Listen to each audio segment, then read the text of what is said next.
সমাগত বিধানসভা নিৰ্বাচন সমষ্টিয়ে প্ৰতিটো ৰাজনৈতিক দলৰ এতিয়া নিৰ্বাচনী তৎপৰতা দেখিবলৈ পোৱা গৈছে।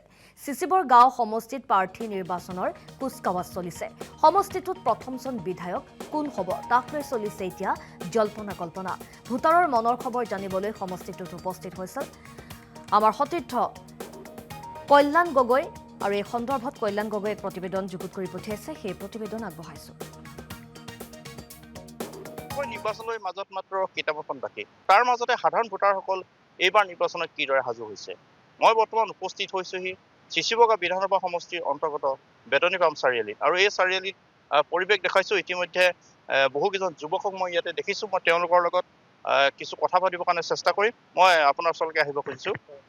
নিৰ্বাচন পালেহি, মাজত মাত্ৰ কেইটামান মাহ বাকী। এগৰাকী নতুন প্ৰজন্মৰ ভোটাৰ হিচাপে কেনেকুৱা ধৰণৰ প্ৰাৰ্থীক আপোনালোকে অগ্ৰাধিকাৰ দিব? প্ৰথম কথা, এই চিচিবৰগাঁও যিটো নৱগঠিত সংৰক্ষণমুক্ত বিধানসভা সমষ্টি দীঘলীয়া 20 বছৰীয়া সংগ্ৰামৰ এক স্মাৰক স্বৰূপ হৈছে এই চিচিবৰগাঁও বিধানসভা সমষ্টি। গতিকে নিশ্চিতভাৱে যুৱ প্ৰজন্ম হিচাপেই হওক বা এগৰাকী সাধাৰণ নাগৰিক হিচাপেই হওক, এগৰাকী এনেকুৱা এজন প্ৰতিনিধি বিচাৰোঁ যিজন প্ৰতিনিধিয়ে আচলতে জনতাৰ কথা শুনিব, যিজন জনপ্ৰতিনিধিয়ে জনতাৰ কথা ক'বলৈহে একচুৱেলি বিধানসভা মজিয়া লৈ যাব।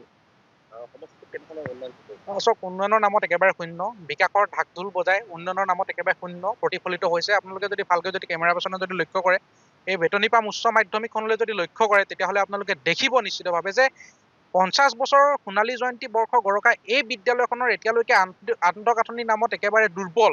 ইয়াত আজি পৰ্যন্ত এটা বাউণ্ডেৰীৰ ব্যৱস্থা হোৱা নাই, কিন্তু মাননীয় সাংসদ মহোদয় ইয়াত কৈছিল যে ইয়াত এটা বাউণ্ডেৰী বনাই দিয়া হ'ব, প্ৰতিশ্ৰুতি প্ৰদান কৰিছিলে। কিন্তু এই প্ৰতিশ্ৰুতিবিলাক প্ৰতিশ্ৰুতিয়ে হৈ থাকিল, আচলতে জনতাৰ কাৰণে, ৰাইজৰ কাৰণে যে কিবা এটা কৰিছে সেয়া একোৱেই কৰা নাই। আৰু গৃহ জিলাতে আমাৰ আছে শিক্ষামন্ত্ৰী, কিন্তু শিক্ষামন্ত্ৰীৰ এই গৃহ জিলাখনত এনেকুৱা এটা পৰিৱেশ আচলতে আটাইতকৈ লজ্জাৰ বিষয়। বাট পথবিলাক কেনেকুৱা ইয়াত? বাট পথৰ চক উদাহৰণ দিবলৈ গ'লে মোৰ গাঁওখনতে উদাহৰণ দিব পাৰিম যে জৰাজীৰ্ণ পথৰ জৰাজীৰ্ণ অৱস্থা, দলঙৰ যিখন দলং আছে জৰাজীৰ্ণ অৱস্থা, তাত ছাত্ৰ ছাত্ৰীসকলে হওক বা সাধাৰণ ৰাইজ যেতিয়া পাৰ হৈ আহে ভয় কৰে, 108 এখন যাবলৈ বা তাত দুৰ্বল অৱস্থা। গতিকে এনেকুৱা এটা পৰিৱেশত মই কাহানিও ক'ব নোৱাৰো যে যুৱ প্ৰজন্ম হৈছে যে উন্নয়ন হৈছে, উন্নয়নৰ নামত একেবাৰে শূন্য। সঁচাকৈ তেওঁলোকে কৈছে যে উন্নয়ন হোৱা নাই, গতিকে নতুন প্ৰজন্মই নতুন মুখৰ আচলতে তেওঁলোকে সন্ধান কৰিছে। মই আপোনাৰ ওচৰলৈকে আহিব খুজিছো।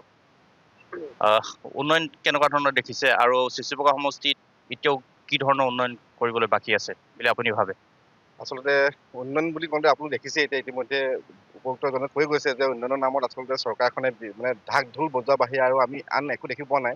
যিহেতু এখন সোণালী জয়ন্তী গৰকা মানে বৰ্ষৰ গৰকা ইখন উচ্চ মাধ্যমিক বিদ্যালয়, বেতনীপাম উচ্চ মাধ্যমিক বিদ্যালয়। গতিকে এই উচ্চ মাধ্যমিক বিদ্যালয়খনৰ আপুনি পৰিৱেশটো যদি এবাৰ ৰাইজক এটা ঠাই যদি আপুনি দেখুৱাই দিয়ে, তেতিয়াহ'লে এই উন্নয়নৰ পপুলাৰ স্বৰূপটো আচলতে চৰকাৰক মই নকলেও স্বৰূপটো আপোনাৰ ভিডিঅ' যদি আপুনি সমগ্ৰ অসমবাসীয়ে দেখা পাব। গতিকে আপোনাৰ নতুন প্ৰজন্ম হিচাপে এইবাৰ কেনেকুৱা ধৰণৰ প্ৰাৰ্থীক গুৰুত্ব দিব?